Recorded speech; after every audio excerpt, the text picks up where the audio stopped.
Yo, what's up guys? Today I want to talk about one of the best Sorcerer leveling builds for Diablo 4 Season 11. And this is a Crackling Energy Lightning build. Now, this build absolutely dominated last season, and it has only seen buffs. I've gone through the patch notes on this, and there is very little changes, but what we do have is some pretty decent buffs. We have a buff to teleport that means when we land, we drop 3 guaranteed Crackling Energy now. It is not dependent on how many enemies are around us. And then there is a small buff to Potent Warding, which gives us a little buff to our resistances, which is going to help coming into this season, which is focused on, much harder enemies, challenging capstone dungeons. So if you've not played this build, what it is you walk around, you lightning everything around you, you generate these Crackling Energy charges, you hold them, and they just go out and blast everything around you. So for the most part, you just keep getting stronger. You just walk through the enemies and AoE just hits everything and melts everything. It is very, very strong. It's good on, clearing, packs, elites, mobs, and it even holds its own on bosses. This is not going to compete with like a fire build at just melting down bosses. But while leveling, you don't need that. This can go all the way up to... I played this into Torment 2 last season before I switched to an endgame build, and you can definitely do that this season, looking at what's available. So let's get straight into it. Okay, let's start out with the skill tree, and what I will say is while leveling, focus mainly on getting your active abilities rather than your passives. So as soon as you break through to the next section and you can put points there, get your main abilities. Don't be filling up passives when you could be putting it into, actual points of damage. So let's get through it. Okay, in basic skills, we need to put 2 points to get to the core skills. So you want to put 1 point into the basic spark and then 1 point into enhanced.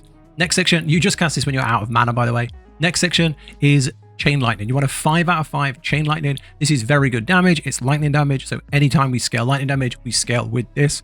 On top of it, when we go to enhanced, 3% increased crit strike per bounce. So as we use our aspects, this bounces around more for additional crits. And then we have destructive. When chain lightning critically strikes, it generates more crackling energy. And crackling energy is the main source. It's like there's 2 main sources of damage. It's our lightning damage and our crackling energy damage. So having these is a massive damage boost. Next section, we want to go for teleport. Teleport is our, mobility ability to just get around fast. Then we go into this point here, mystical.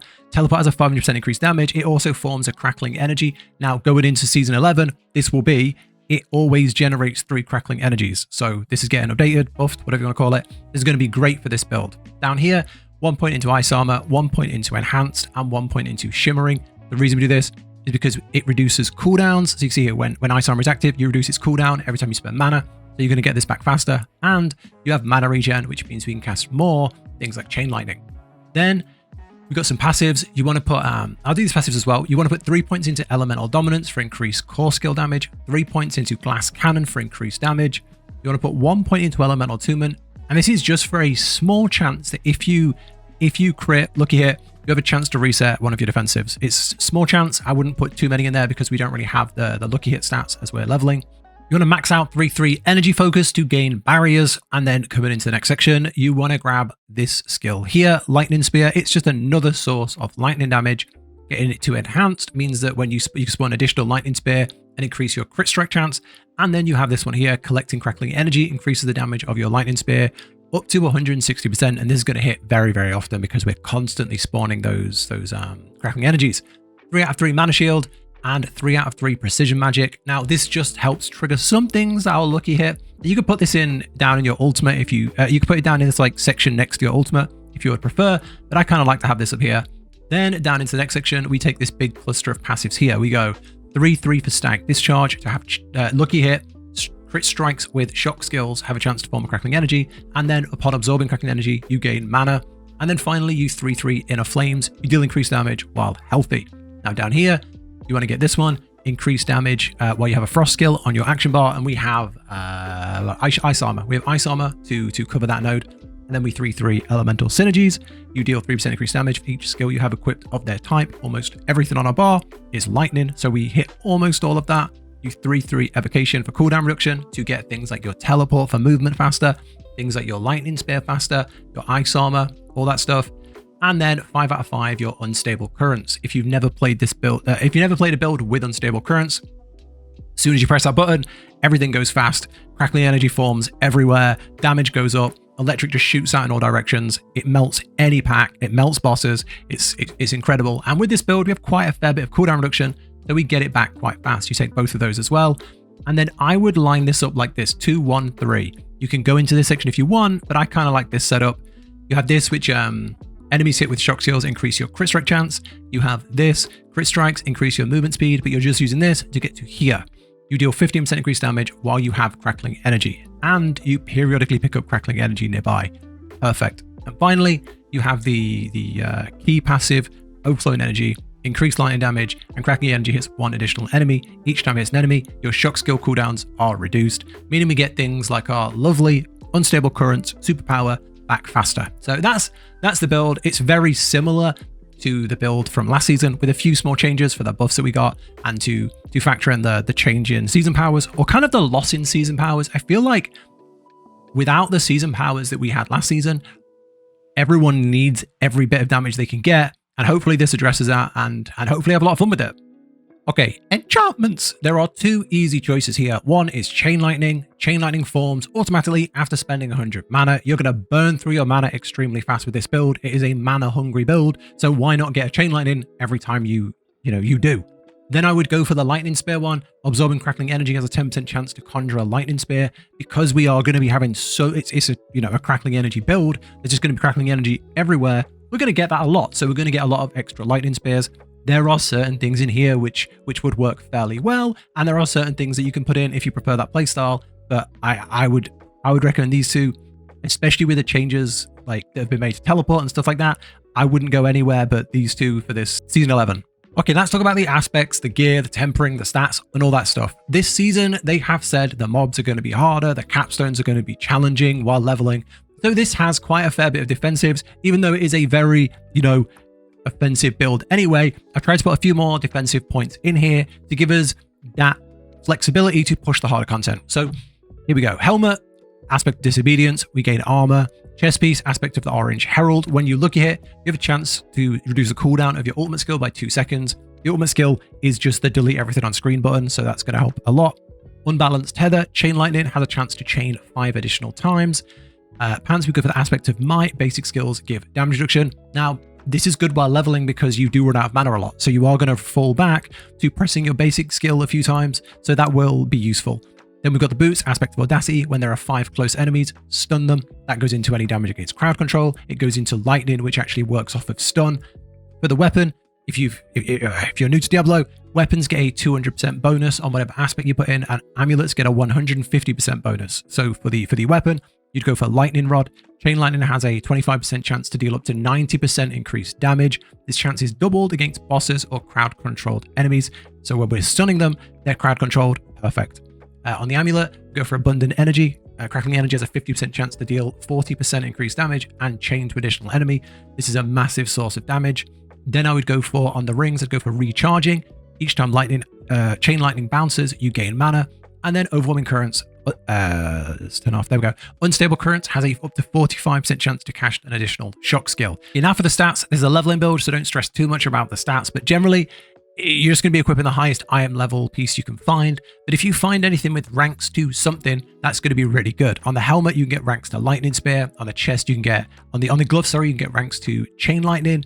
You can get ranks to passives on your amulet, so like ranks to glass cannon.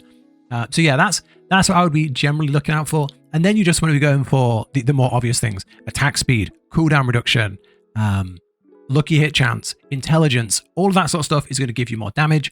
And then try and pad out a few defensives as well to try and buff up your defenses. So resistance is where you can find it, like resistance to all elements, armor, life, that kind of thing, just to make sure you're a bit more well-rounded. Don't completely disregard that for damage, because you will hit points where you're going to struggle to get through the capstones. So that's it there. And then in terms of tempering, they've changed tempering coming into season 11. In season 11, you only get 1 temper per slot. So on your weapon, I would go for Chancer Lightning, Chain Lightning to hit twice. That's going to work really well with all the ways we have Chain Lightning work and all the buffs we get from Chain Lightning. And it's going to be a really good source of damage. Anywhere we can get offensive tempers, which I believe is the amulet and the rings and the gloves, I would go for lightning damage. I'd just go for lightning damage because that's going to work with your Chain Lightning. It's going to work with every single one of your lightning spells. And that's the only sort of spells we're using. So it's a really easy catch-all thing we can put on all of those 4 slots. In the other slots, if you feel you need defensives like life, go for things like that. Lucky hit chance to stun works really well because stun is a crowd control. It works well with our lightning rod aspect. And that's pretty much all there is to it. There's not anything super complex here. That's how I would build this out. It worked incredibly well last season, and I feel like it's performed really well this season too. Okay, now we always try and talk about the best seasonal powers and how they impact the build and stuff like that, but coming into season 11, they kind of suck. We have these divine gifts, and you have a choice. You can either corrupt the gift or sanctify the gift, and what if you sanctify it, you get a buff. If you corrupt it, you will get a way to farm something better. So one will give you a better drop of something, and the other will give you a buff. And you choose for Andariel and Azmodan and Belial and Duriel a choice each time. And these are the choices I would make. It's one or the other, basically. For Andariel, movement speed, which is the Anguish. Azmodan, 10% chance to stun, because that works really well with lightning abilities. Belial, I would go for Shadows, unstoppable when crowd controlled. And then Duriel, Essence of Pain for max barrier when injured. These two are pretty good for this build. Everything else is fine. Like I say, very not as impactful as normal. I don't know why they've gone this way. We'll see if it's fun to play, but yeah, it's not really much to talk about. Okay, on the Paragon board, this is how I would set it up. In terms of quickly what you want to know is the glyphs I would be going for is Unleash, Electrocute, Tactician, Destruction, and Charged. What's this one? Charged, yeah. So that's what we're going for on the glyphs, and on the boards, Ceaseless Conduit, Stag Surge, Fundamental Release, and Enchantment Master is how I would lay it out. So let's go through it in a bit more detail. So you want to get both sides here, head up to the middle, get all of the cluster here.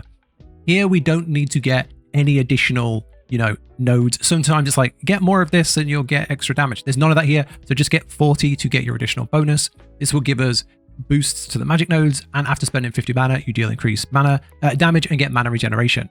The nodes in question when it comes to magic nodes are not the yellow ones, they're these blue ones. So it's damage to elites, and then non-physical damage over here. Second board, you want to be going for the Ceaseless Conduit, and you want to go right here with the Electrocute glyph. This will give us more damage. Basically, lightning damage has increased chance to crit strike enemies that are stunned, immobilized, or frozen. Not only that, but critting gives us additional bonuses that we talked about in the skill tree. Then you want to grab the legendary node here, the Ceaseless Conduit. While you have Crackling energy charges, your skills deal increased damage. Yada, yada, yada. Big boost of damage here. This is why it's the first one. Then you want to come into Stag Surge, and you want to get the Tactician. This is a good buff to when you use a defensive, you gain additional damage. So 15% increased damage for 4 seconds after casting a defensive, increased by 4 seconds for each defensive skill, not on your action bar. So that works quite well for this build. And then we can get the legendary Stag Surge. Hit an enemy at least 8 times in a second with shock skills, gives 30 mana regen and increases your damage by 50%. Then we can come north and we can get the Enchantment Master, which buffs our enchantments. You can see it down here. Your enchantments are 30% stronger, and each equipped enchantment grants 40% increased damage with their main element, which is lightning for both of ours, and increased damage for the second element if it's the same element, which it is. That's huge for us. And then we can come here and drop the Charged. Every 5 intelligence purchased, Crackling energy deals more damage. You can get a whopping 105 intelligence in this cluster as well, so that's really nice. And then picking up Crackling energy gives you increased damage. Rolling out to the other side, we'll drop onto Fundamental Release, which gives us this here. Every time you apply Vulnerable, Burning, or Critical with enemy, they take increased damage from you up to 50%. Your ultimate skill damage is increased as well. And then we would go for Destruction. Every 5 dexterity purchased gives you increased crit strikes, increase all your damage the enemy takes from you.